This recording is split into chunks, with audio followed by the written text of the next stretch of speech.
Desa Tirto Aji adalah sebuah desa kecil di kaki perbukitan yang sunyi di Jawa Tengah. Dikelilingi oleh hamparan sawah hijau, aliran sungai kecil, dan udara yang masih segar di pagi hari, desa ini bagaikan serpihan surga yang jatuh ke bumi. Warganya hidup rukun, sederhana, dan berpegang kuat pada nilai-nilai agama serta adat istiadat turun-temurun. Di antara warga desa, tinggal seorang pria sepuh bernama Pak Karso. Tubuhnya kurus, punggungnya sedikit bungkuk karena usia, tapi wajahnya bersih, teduh, dan selalu dihiasi senyuman. Ia bukan orang kaya. Ia hanya seorang petani yang menggarap sawah miliknya sendiri. Tapi yang membuat Pak Karso dihormati adalah karena keteguhan imannya. Ia telah lama menjadi imam masjid desa, dan hampir setiap hari, suaranya yang lirih tapi dalam terdengar mengalun dari corong pengeras suara masjid saat memimpin sholat.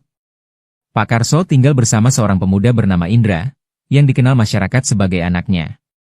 Usia Indra sekitar 24 tahun, berwajah bersih, tenang, dan matanya memancarkan ketulusan yang dalam.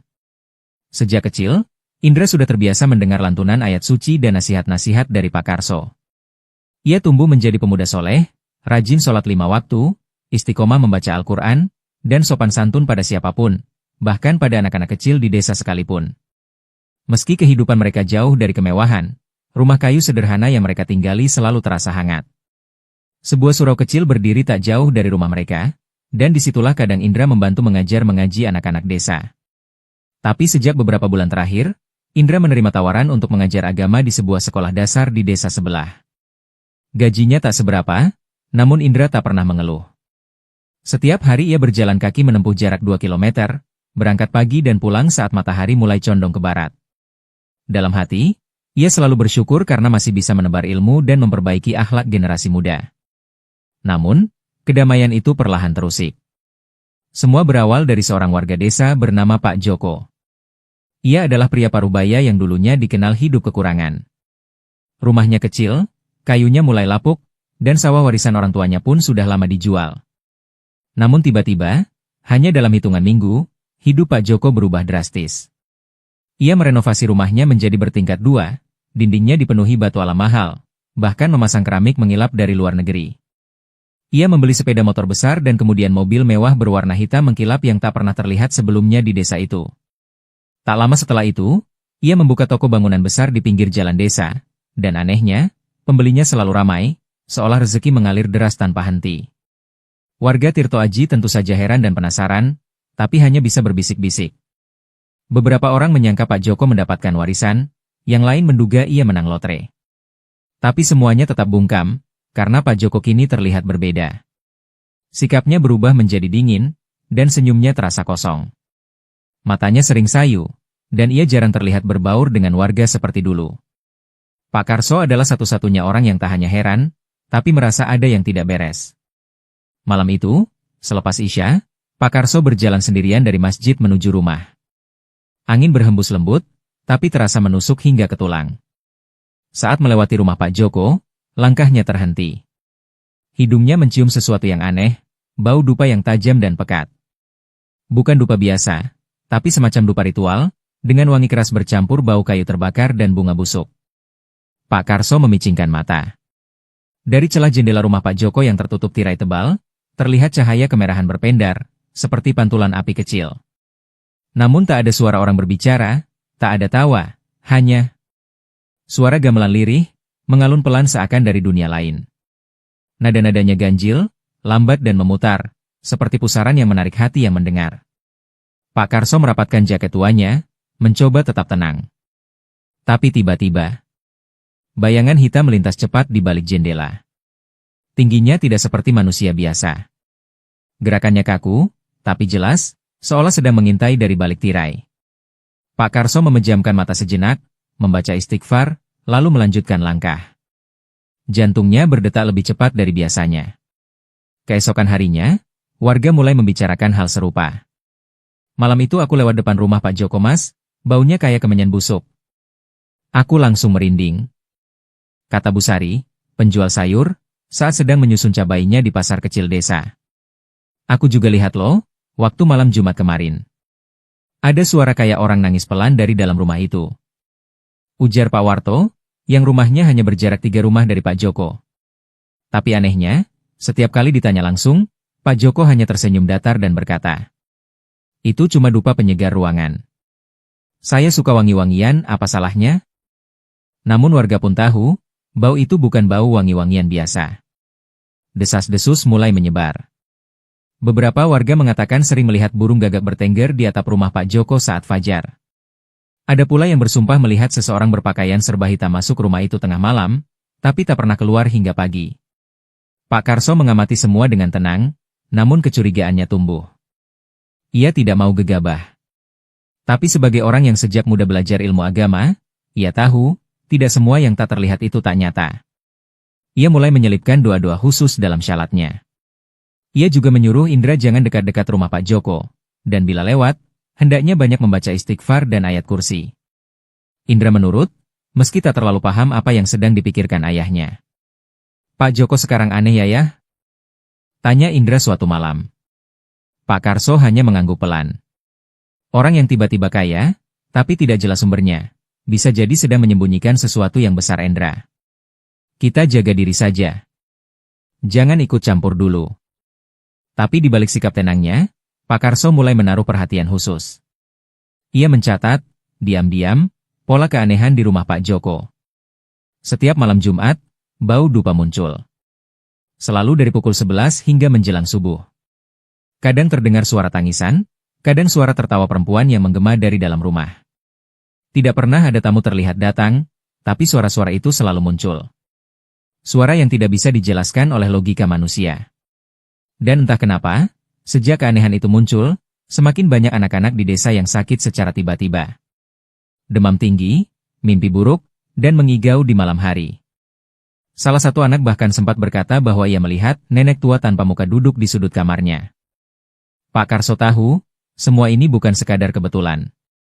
Ada sesuatu yang mulai bangkit di Tirto Aji. Sesuatu yang membawa bau dupa, suara gamelan, dan bayangan dari dunia yang tak kasat mata. Dan ia tahu, cepat atau lambat, ia harus mengambil sikap. Hari itu adalah hari Sabtu, dan seperti biasa, suara riang anak-anak terdengar di gang kecil dekat masjid. Mereka berlarian dengan sandal jepit, membawa mobil-mobilan rakitan, ada yang bermain kelereng, dan sebagian bermain petak umpet sambil tertawa lepas. Di antara mereka, ada seorang anak lelaki berumur 7 tahun bernama Bayu, anak bungsu dari pasangan Pak Dirman dan Bu Lela, warga desa yang sederhana namun dikenal ramah dan dermawan. Bayu dikenal sebagai anak yang ceria.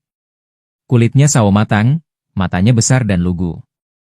Ia tidak pernah membuat masalah dan suka membantu ibunya menyapu halaman.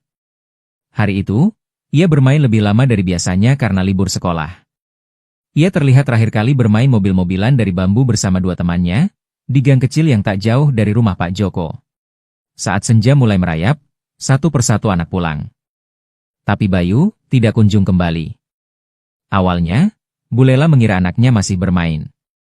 Tapi saat langit mulai menggelap dan suara azan maghrib berkumandang, kegelisahan mulai muncul.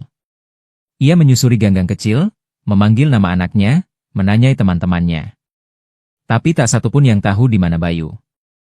Tadi main di dekat rumah Pak Joko, Bu, tapi terus kami pulang. Ucap salah satu temannya polos. Ketika malam benar-benar turun, Bu Lela menangis histeris. Pak Dirman yang baru pulang dari sawah langsung mengumpulkan warga. Suara kentongan dipukul keras. "Anak hilang! Anak hilang!" teriak beberapa pemuda sambil membawa senter dan obor. Seluruh desa Tirto Aji geger. Pencarian dilakukan hingga tengah malam. Mereka menyusuri pematang sawah, kebun kosong, sungai kecil, hingga jalan setapak yang mengarah keluar desa. Tapi tak ada satupun jejak Bayu ditemukan. Pak Karso ikut turun mencari, membawa senter kecil dan tasbih di tangannya. Tapi ada yang membuatnya diam sejenak. Saat ia melewati rumah Pak Joko, perasaannya kembali tak enak. Rumah itu tertutup rapat. Tidak seperti biasa, malam itu bahkan tidak ada cahaya kemerahan seperti biasanya. Tapi, bau dupa tetap tercium. Kali ini lebih pekat, menusuk seperti asap pembakaran yang bercampur darah. Pak Karso memejamkan mata sejenak, membaca istighfar pelan. Ada rasa ingin mengetuk pintu rumah itu, bertanya, menuntut. Tapi ia tahu waktunya belum tepat. Keesokan harinya, suasana desa muram. Bu Lela tidak berhenti menangis. Beberapa warga mulai berbisik-bisik dengan nada takut. Ada yang mengatakan bahwa Bayu diculik makhluk halus, ada pula yang mengaku melihat sesosok bayangan kecil ditarik masuk ke sebuah pekarangan gelap malam sebelumnya. Dan lagi-lagi, sebagian besar menunjuk satu arah, rumah Pak Joko. Waktu aku lewat malam Jumat, aku dengar suara anak kecil nangis dari dalam rumahnya. Bisik seorang ibu pada tetangganya. Aku lihat ada kain putih tergantung di pohon depan rumah Pak Joko. Pas aku lewat lagi, udah gak ada. Ucap yang lain, sambil merapatkan selendangnya. Ketakutan mulai merayap ke seluruh penjuru desa. Sejak kejadian itu, warga mulai enggan keluar rumah selepas maghrib. Jalanan sunyi, pintu-pintu tertutup rapat. Suara jangkrik mendominasi malam, menggantikan tawa anak-anak yang dulu selalu terdengar. Bahkan suara azan dari masjid pun terdengar lebih sunyi, seakan desa itu sedang dilingkupi kabut duka yang tak kasat mata. Pak Karso duduk lama di serambi rumahnya malam itu. Matanya memandang kosong ke arah ujung jalan tempat rumah Pak Joko berdiri. Di tangannya, tasbih bergetar perlahan. Indra duduk tak jauh darinya, memandangi ayahnya dengan raut penasaran. "Yah, Bayu, kenapa bisa hilang begitu saja, ya?" "Gak ada bekas, gak ada suara." Pak Karso tak langsung menjawab. Ia hanya menatap langit malam yang kelam, lalu berkata pelan. "Jika yang hilang adalah jasad, mungkin bisa ditemukan. Tapi jika yang diambil adalah ruhnya, hanya Allah yang bisa membalasnya." Malam itu, langit di atas Tirto Aji tampak lebih gelap dari biasanya. Dan warga sadar, desa mereka sedang diganggu sesuatu yang bukan manusia. Sudah 3 hari sejak Bayu menghilang, dan pencarian tidak membuahkan hasil. Para warga mulai pasrah, mulut mereka hanya mampu berdoa, sementara hati mereka terbelah antara duka dan ketakutan. Tapi di tengah ketidakpastian itu, Pak Karso tidak bisa tinggal diam. Ia sudah lama menyimpan kecurigaan. Terlalu banyak kebetulan yang mengarah pada satu nama, Pak Joko. Bau dupa, suara gamelan, bayangan hitam, hingga kesaksian anak-anak tentang suara tangisan dari dalam rumah itu. Bagi Pak Karso, semua tanda sudah cukup. Ini bukan lagi waktu untuk diam. Maka malam itu, setelah sholat Isya, Pak Karso mengambil air wudhu sekali lagi. Ia mengenakan baju koko putih yang mulai kusam dimakan usia dan menggenggam tasbih di tangan kanannya. Di wajahnya tidak tampak amarah, melainkan ketegasan yang tenang, seperti air yang tidak bisa dididihkan oleh api dunia. "Endra, kalau ayah agak lama pulangnya, jangan tunggu. Istirahat saja." "Ayah mau kemana?" tanya Indra, sedikit khawatir. Ada urusan dengan seseorang, yang harus diingatkan sebelum terlalu jauh tersesat. Tanpa menjelaskan lebih jauh, Pak Karso melangkah menuju rumah Pak Joko. Langit malam mendung. Tak ada bintang, dan angin bertiup pelan membawa bau lembab rumput basah. Setiap langkah terasa berat, bukan karena lelah, melainkan karena apa yang akan dihadapinya bisa berujung pada bahaya yang tak terlihat. Rumah Pak Joko tampak gelap dari luar, namun samar-samar cahaya temaram terlihat dari celah jendela. Saat Pak Karso tiba di depan pintu, ia mencium bau yang sudah dikenalnya, dupa menyengat, bercampur bau anyir. Ia mengetuk pintu 3 kali. Tok! Tok! Tok! Beberapa detik kemudian, terdengar suara engsel pintu berderit, dan muncullah Pak Joko, mengenakan baju tidur, wajahnya tampak terkejut. "Pak Karso? Ada apa malam-malam begini?" "Maaf mengganggu Joko. Tapi saya harus bicara." "Penting? Bicara apa?" "Di dalam saja," ujar Pak Karso tegas. Setelah beberapa saat ragu, Pak Joko mempersilakan masuk. Ruang tamu rumah itu dipenuhi barang-barang mahal, tapi dingin. Tidak ada kesan rumah yang hidup. Di sudut ruangan, ada patung kayu kecil yang ditutup kain hitam, dan di belakangnya tampak kendi kuno dengan bunga 7 rupa yang sudah layu. Pak Karso memperhatikan dengan mata yang tetap tenang. "Saya datang bukan sebagai tetangga, tapi sebagai saudaramu seiman," ujar Pak Karso, pelan namun berat.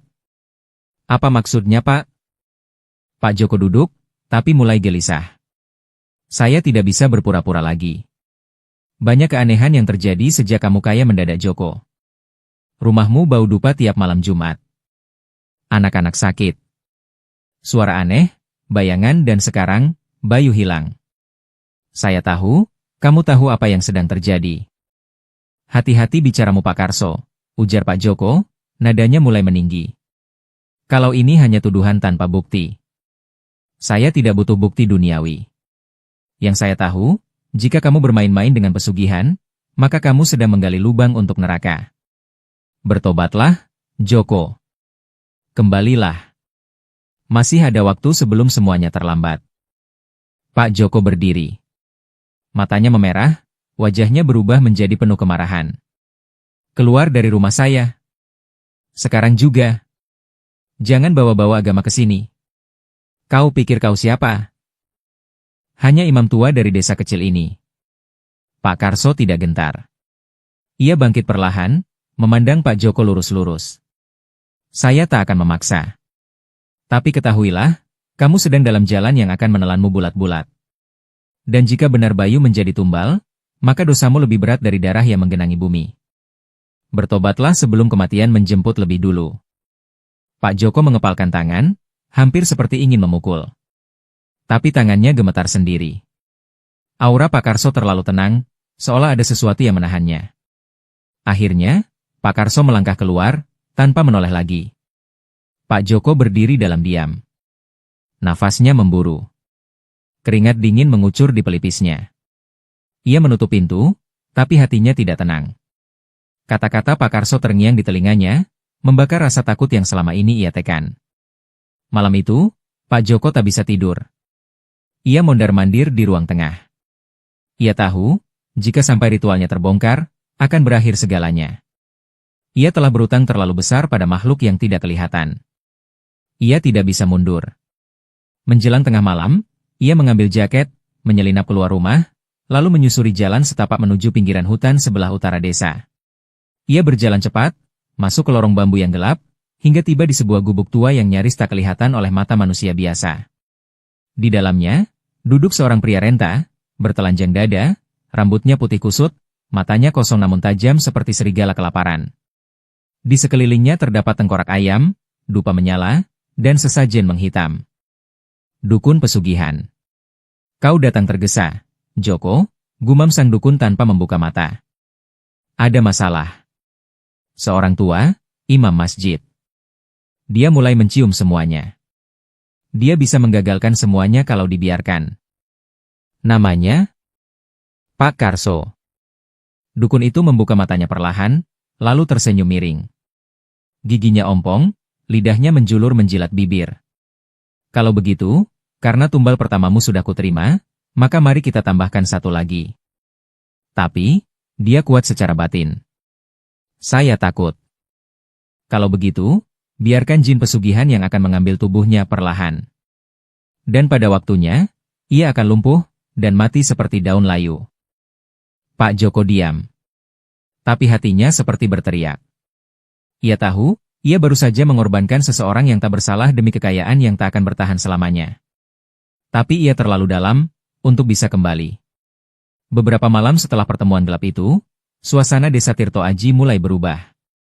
Angin malam tak lagi sejuk, tapi terasa menusuk tulang. Bahkan suara jangkrik pun seakan takut bersuara. Di rumah Pak Karso, gangguan itu datang diam-diam, perlahan, seperti racun yang merayap dalam darah. Malam pertama, Pak Karso mendengar suara langkah kaki di pekarangan rumah. Awalnya ia pikir maling. Tapi saat dibuka, tidak ada siapapun. Anehnya, di tanah basah bekas embun, tampak jejak kaki kecil yang tidak lazim, mirip kaki anak-anak, tapi jari-jarinya panjang dan runcing. Ia diam. Tidak panik. Pak Karso memang bukan orang yang mudah takut. Ia hanya menutup pintu kembali, mengambil wudhu, lalu melanjutkan wiridnya. Namun di luar, suara itu masih terdengar.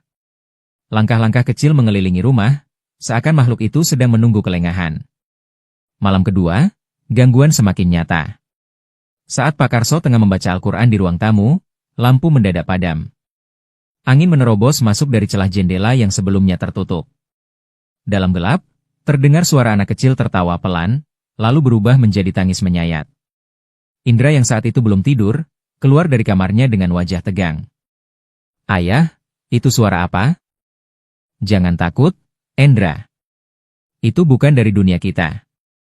Tapi jangan beri dia rasa takut. Justru itu yang dia incar.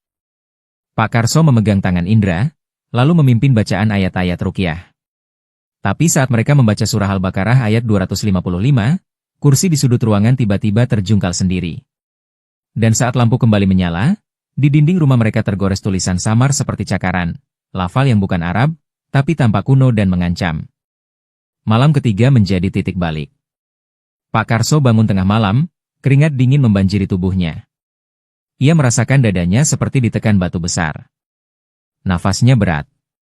Ketika mencoba berdiri, kedua kakinya terasa mati rasa. Ia jatuh terduduk di lantai, dan di sekelilingnya, udara terasa sangat dingin, lebih dingin dari biasanya. Indra langsung membopong ayahnya ke tempat tidur. Tapi sejak malam itu, Pak Karso tak bisa lagi berjalan. Dokter desa datang, memeriksa, dan kebingungan.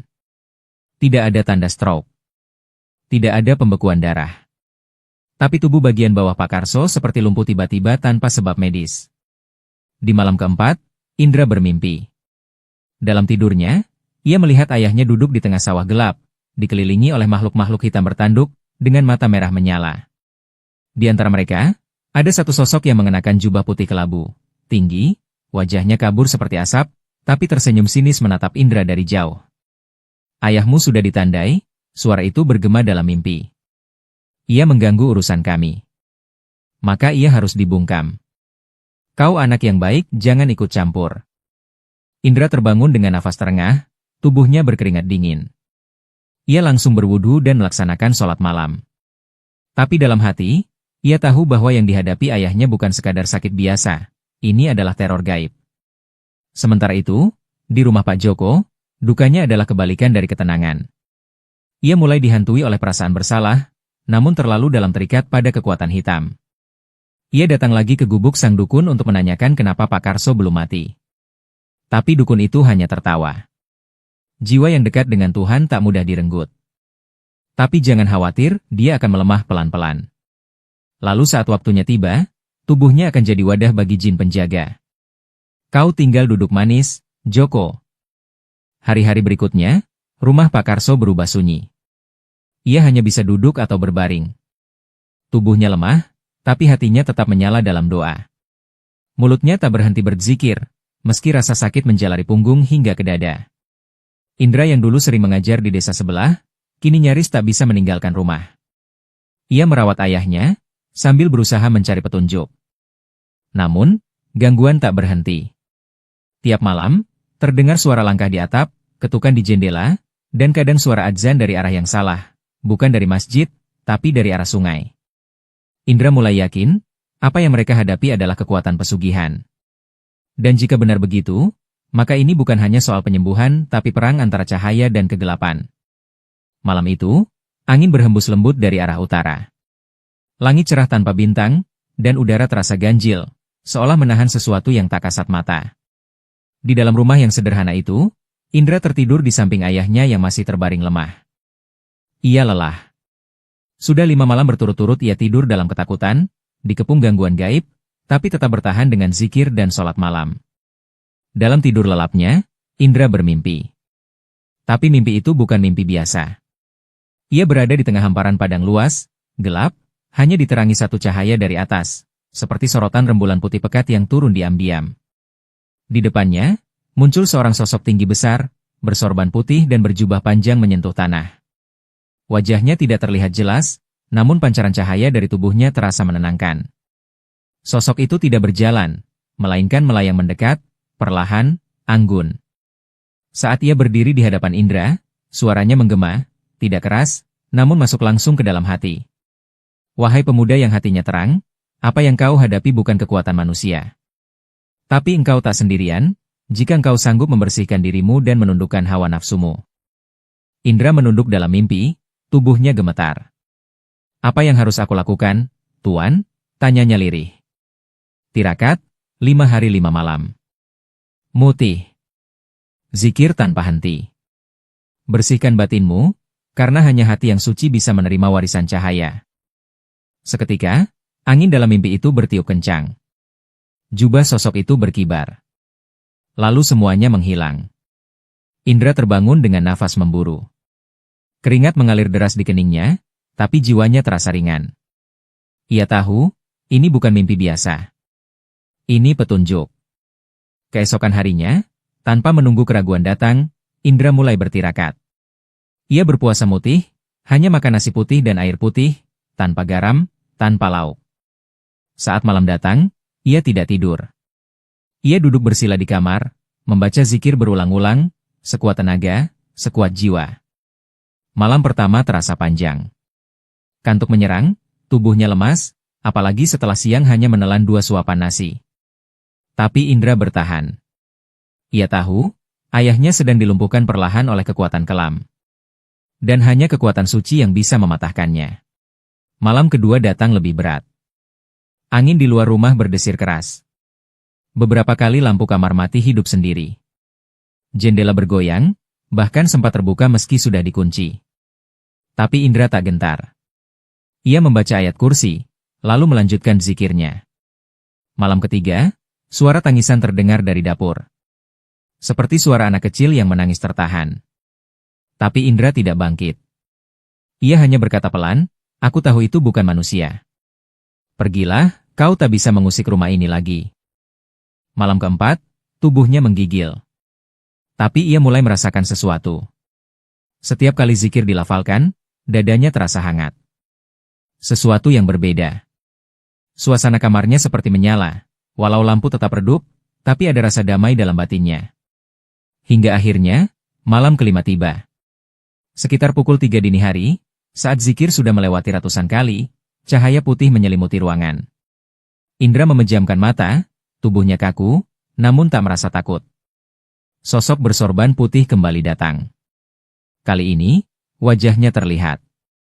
Seorang lelaki tua, berjanggut putih, mata teduh namun penuh wibawa. Ia berdiri di depan Indra sambil tersenyum. "Engkau telah lulus.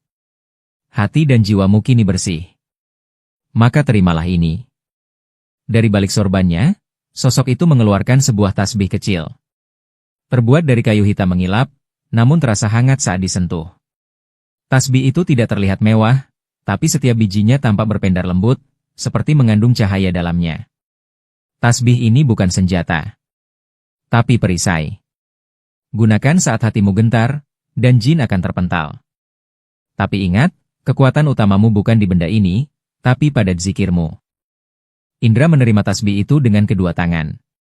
Saat tasbih menyentuh telapak tangannya, tubuhnya bergetar hebat, lalu perlahan ia membuka mata. Ia terbangun. Namun kali ini, tasbih itu ada di tangannya. Bukan mimpi. Ia yakin. Kayu hitam itu nyata. Ia menggenggamnya erat, merasakan aliran hangat menjalar dari tasbih ke jantungnya. Dari kamar sebelah, Pak Karso mendadak terbatuk keras, pertama kalinya sejak ia lumpuh. Indra bergegas menghampiri ayahnya. Wajah Pak Karso tampak lebih segar, meski masih lemah. "Endra," gumamnya lirih. "Apa yang kau lakukan semalam, musuhmu ketakutan." Indra menunduk. Ia mencium tangan ayahnya. Dan di dalam hatinya, ia tahu, perang belum selesai. Tapi ia sudah diberi tameng. Malam itu kembali turun perlahan ke desa Tirto Aji. Udara terasa lebih berat dari biasanya, langit gelap tanpa bulan. Suasana seperti menyimpan dendam yang siap meledak. Di rumah kayu sederhana milik Pak Karso, Indra duduk bersila, tubuhnya diliputi tenang meski dalam hatinya berdebar keras. Di tangannya tergenggam tasbih gaib yang ia dapatkan melalui tirakat dan petunjuk dalam mimpi. Setiap butirnya memancarkan aura hangat. Indra tahu, malam ini adalah malam penentuan. Ia bisa merasakannya sejak petang, ketika burung-burung enggan berkicau dan suara azan maghrib terdengar serak dari masjid kecil desa. Pak Karso yang masih terbaring lemah sempat menggenggam tangan Indra sore tadi. "Nak, apapun yang kau hadapi nanti, jangan takut. Hanya yang membawa kebenaran yang akan bertahan." Ayah sudah pasrah. Indra hanya mengangguk pelan. Ia tak ingin ayah angkatnya khawatir. Tapi dalam hatinya, ia tahu, jin pesugihan itu akan datang malam ini. Tepat pukul 2 dini hari, angin dingin menerpa rumah dengan suara aneh, seperti rintihan. Pintu depan bergetar. Dinding-dinding kayu berderak seperti digores kuku makhluk tak kasat mata. Lampu mendadak meredup, lalu mati. Indra tak gentar. Ia duduk di ruang tengah, membentangkan sajadah, membaca ayat kursi dan zikir menggunakan tasbih itu. Hatinya fokus. Tubuhnya siap. Tiba-tiba, bau amis bercampur belerang memenuhi ruangan. Dari sudut ruangan yang gelap, muncul sesosok makhluk mengerikan. Tubuhnya tinggi menjulang, kulitnya kehitaman seperti arang terbakar, matanya merah menyala seperti bara api. Rambutnya panjang, menjuntai hingga lantai, dan dari punggungnya menjulur tangan-tangan tambahan yang menggeliat seperti cacing. Itulah jin pesugihan milik Pak Joko. Makhluk itu tidak bersuara, tapi suaranya langsung terdengar dalam benak Indra. Manusia lemah, kau berani melawan perjanjian darah? Akan kupatahkan jiwamu, dan ayahmu akan kuhabisi. Indra tidak menjawab. Ia mengangkat tasbih, menggenggam erat, dan mulai membaca surat Al-Falaq dan An-Nas, diulang-ulang dengan suara tegas. Makhluk itu meraung, tubuhnya bergetar. Tapi tidak mundur. Pertarungan dimulai. Angin dari segala arah menghantam Indra. Seperti ada kekuatan gaib yang mencoba membungkamnya, membekap mulutnya. Tapi Indra terus membaca. Tasbih di tangannya mulai bersinar terang, memancarkan cahaya putih yang menyilaukan, membuat makhluk itu menjerit. Makhluk itu melompat, menubruk ke arah Indra. Namun saat mengenai cahaya dari tasbih, tubuhnya terbakar sebagian. Suara mendesis menggema di seluruh ruangan. Aroma daging busuk terbakar menyengat. Indra semakin lantang. Ia membaca surat Al-Baqarah ayat 255, ayat kursi, dengan sepenuh hati. Makhluk itu meronta, lalu berubah bentuk, dari manusia arang menjadi ular raksasa berkepala manusia, lalu berubah lagi menjadi wanita tua bersisik dengan kuku sepanjang belati. Semua bentuknya mengerikan. Semua menyuarakan kebencian dan kutukan. Tapi Indra tidak berhenti. Ia berdiri. Ia menantang langsung makhluk itu. Pergi. Aku tak takut.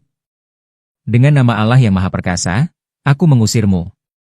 Dengan tasbih digenggam kuat, ia menunjuk makhluk itu dan membaca doa ruqyah penutup. Cahaya dari tasbih memuncak, meledak seperti petir putih, menerangi seluruh ruangan. Makhluk itu menjerit panjang dan lenyap. Semua menjadi hening. Angin berhenti. Lampu kembali menyala. Ruangan terasa lebih ringan, lebih hangat. Pak Karso yang terbaring tiba-tiba menarik napas panjang. Tubuhnya gemetar. Perlahan, ia mencoba menggerakkan jari-jarinya. Lalu kakinya. Lalu, ia duduk. Air mata Indra langsung menetes. Ayah angkatnya sembuh. Kelumpuhan itu sirna, seolah terangkat bersama lenyapnya jin pesugihan. Pak Karso menatap Indra, matanya berkaca-kaca. Kau telah menyelamatkan nyawa ayah, dan mungkin desa ini. Indra hanya mengangguk pelan. Ia menatap tasbih di tangannya, yang kini kembali redup seperti kayu biasa. Tapi ia tahu, itu bukan sekadar benda. Itu adalah amanah, dan pertanda bahwa pertarungan belum selesai. Karena mereka belum menyentuh akar masalah sebenarnya, Pak Joko. Di rumah besar yang baru dibangunnya di pinggir desa, Pak Joko mondar-mandir di ruang tamu yang dingin. Matanya merah, napasnya memburu, dan tangannya gemetar. Kabar tentang kesembuhan Pak Karso dan kekalahan jin kirimannya menyebar cepat, seakan menjadi tamparan keras bagi kesombongannya selama ini. Ia tahu, pesugihan tidak bisa diganggu. Siapapun yang menghalangi jalannya akan menanggung murka. Tapi ia tak menyangka, seorang anak muda seperti Indra mampu menahan kekuatan iblisnya. Dengan tergesa, Pak Joko mengambil cincin hitam di jari tengahnya dan mengusap batu akik itu dengan darah ayam cemani. Ia bergumam dalam bahasa yang tak dikenal, lalu menaburkan bubuk hitam ke dalam mangkuk berisi air rendaman kuku manusia. Dari dalam kamar sunyi, sebuah suara berat bergema. Kenapa kau bangunkanku lebih awal? Pak Joko gemetar. Ia berlutut di hadapan sesosok tua berjubah hitam yang baru keluar dari balik tirai merah. Sosok itu adalah Mbah Kumolo, dukun pesugihan paling tua yang masih hidup, penjaga jin terakhir, jin yang belum pernah dilepas dalam ritual manapun. Mereka sudah mengusik jalanku, Mbah. Anak muda bernama Indra, dia hancurkan satu persatu makhluk yang kubayar dengan tumbal-tumbalku. Mbah Kumolo mengerutkan wajahnya. Di tangannya tergenggam kalung tengkorak monyet kecil, dan dari dalam bajunya ia keluarkan kendi kecil berwarna hitam pekat. Jangan salahkan aku kalau kau tak sanggup melihat akibatnya. Ia membuka kendi itu. Jeritan mengerikan terdengar, seolah ratusan manusia dikuliti dalam waktu bersamaan. Kabut hitam keluar dari mulut kendi dan melesat menembus langit, menuju tempat tinggal Indra. Malam di rumah Pak Karso. Indra tengah duduk di depan musola kecil di samping rumah. Di pangkuannya, Al-Quran terbuka. Suaranya lirih, tenang, meresap ke langit yang sunyi. Tapi di balik langit itu, sesuatu sedang turun. Angin diam. Pepohonan berhenti bergoyang. Bahkan jangkrik pun tak bersuara. Tiba-tiba, udara menjadi tebal dan menusuk. Hawa hangus memenuhi udara. Dari kejauhan, muncul sesosok tinggi besar, lebih menyerupai kabut pekat yang menjelma makhluk. Ia tak memiliki wajah. Hanya dua mata merah menyala dan rongga hitam besar sebagai mulut. Suaranya seperti besi digerus. Akhir waktumu telah tiba, pembawa cahaya. Indra mengangkat wajah. Ia berdiri pelan, menutup Al-Quran, dan menggenggam tasbih yang sudah mulai memudar cahayanya. Makhluk itu melayang cepat ke arahnya. Indra membaca ayat kursi dengan lantang, tapi bacaan itu tak berpengaruh. Jin itu terlalu kuat. Angin memutar hebat di sekeliling mereka, mencabut genteng musola dan menumbangkan pohon pisang di belakang rumah. Tasbih Indra terlepas. Tubuhnya terhempas ke tembok. Darah mengalir dari pelipisnya. Pandangannya kabur. Ia mencoba bangkit, tapi napasnya sesak, tubuhnya lemah. Makhluk itu tertawa. Suaranya membuat dada bergetar. Yang kau bawa hanya cahaya. Tapi aku lahir dari kegelapan yang lebih tua dari dunia ini. Makhluk itu membuka mulutnya lebar-lebar. Dari dalamnya muncul tangan-tangan kering seperti ranting, merayap hendak merenggut ruh Indra. Indra pasrah. Mulutnya masih berzikir pelan meski suara sudah nyaris habis. Tiba-tiba, langit terbelah oleh cahaya putih. Petir menyambar dari langit tanpa suara. Angin terhenti. Waktu seolah membeku. Sosok bersorban dan berjubah putih muncul, melayang turun dengan cahaya dari tubuhnya. Wajahnya bercahaya namun teduh. Tangannya membawa tongkat kayu tua, dan dari mulutnya keluar zikir yang tak pernah didengar sebelumnya. Lafaz gaib penuh kekuatan. Makhluk kegelapan menjerit. Ia mundur beberapa langkah, tapi tak bisa lari. Kau tak bisa menyentuh anak ini. Ia dijaga bukan hanya oleh bumi, tapi oleh langit. Sosok bersorban itu menghentakkan tongkatnya ke tanah. Cahaya besar memancar dan membentuk lingkaran pelindung di sekitar Indra. Jin itu mencoba menerobos, namun tubuhnya langsung terbakar, meleleh seperti lilin disiram air mendidih. Ia mengerang. Tubuhnya mengecil, hingga hanya tinggal asap hitam tipis. Lalu, menghilang tanpa jejak. Pagi itu, kabut tak biasa menyelimuti desa Kalisongo. Bukan kabut dingin seperti biasanya, tapi terasa seperti sisa-sisa pertempuran antara dunia yang tampak dan yang gaib. Warga terbangun oleh berita mengejutkan, Pak Joko ditemukan tewas di dalam rumahnya, tubuhnya hangus seperti terbakar dari dalam, namun tak satupun bagian rumahnya terbakar. Tak jauh dari sana, tubuh Mbah Kumolo ditemukan di pinggir sungai dengan wajah menghitam, matanya membelalak, dan tangan menggenggam kendi retak. Tidak ada luka, tapi aroma menyengat darah dan belerang menyelimuti jasadnya. Tak ada yang bisa menjelaskan kecuali Indra. Sore hari, setelah semua kembali tenang, Indra duduk di beranda rumah Pak Karso. Tasbih pemberian sosok bersorban masih tergenggam di tangannya. Ia termenung, masih memikirkan pertarungan semalam, dan cahaya yang menyelamatkannya. Tiba-tiba, langit sore memerah. Cahaya putih muncul di depan musola. Sosok bersorban dan berjubah putih itu datang kembali. Tapi kali ini, wajahnya terlihat jelas. Indra menatapnya, dadanya berdebar. Sosok itu membuka surban dari kepalanya perlahan. Tampaklah wajah seorang lelaki paruh baya, teduh namun menyimpan kesedihan mendalam. Sudah waktunya kau tahu, siapa aku sebenarnya. Namaku Hasan. Dulu, aku seorang kiai pengembara. Tapi bukan pengembara biasa. Aku pemburu dukun-dukun hitam, penebas kezaliman yang merajalela. Dulu, aku dan ibumu hidup damai. Tapi mereka memburuku. Ibumu tewas dibakar para dukun karena menolak menyerahkanmu sebagai tumbal. Aku tak sempat menyelamatkannya. Tapi aku sempat lari membawa kau, bayi mungil, anak darahku. Aku titipkan kau pada Pak Karso. Kupilih dia karena kesalehannya, karena dia satu-satunya manusia yang pernah menyelamatkan nyawaku bertahun lalu. Indra tertegun. Matanya berkaca-kaca. Ia tak tahu apakah harus bahagia atau sedih. Kenapa baru sekarang muncul? Bisik Indra lirih. Sosok Kiai Hasan tersenyum samar. Karena tugasmu baru dimulai. Kau adalah penerusku. Kau memiliki darah cahaya dalam dirimu, dan desa ini adalah garis pertamamu dalam menjaga benteng antara dunia manusia dan dunia kegelapan. Indra menggenggam tasbih itu lebih erat. Di lubuk hatinya, sesuatu mulai tumbuh, bukan dendam, bukan takut, tapi keyakinan. Malam itu, angin kembali berhembus di desa Kalisongo. Tapi tidak ada lagi kabut tebal, tidak ada lagi bau dupa. Rumah Pak Joko dikosongkan. Musola Pak Karso kini ramai oleh anak-anak muda yang mulai belajar mengaji. Dan Indra berdiri di bukit kecil dekat makam ibunya. Menyalakan pelita, menaburkan bunga, dan berjanji dalam hati. Aku takkan biarkan satupun kegelapan menyentuh tanah ini lagi. Dari kejauhan, samar terdengar suara adzan menggema lembut. Cahaya telah kembali. Dan penjaganya telah bangkit.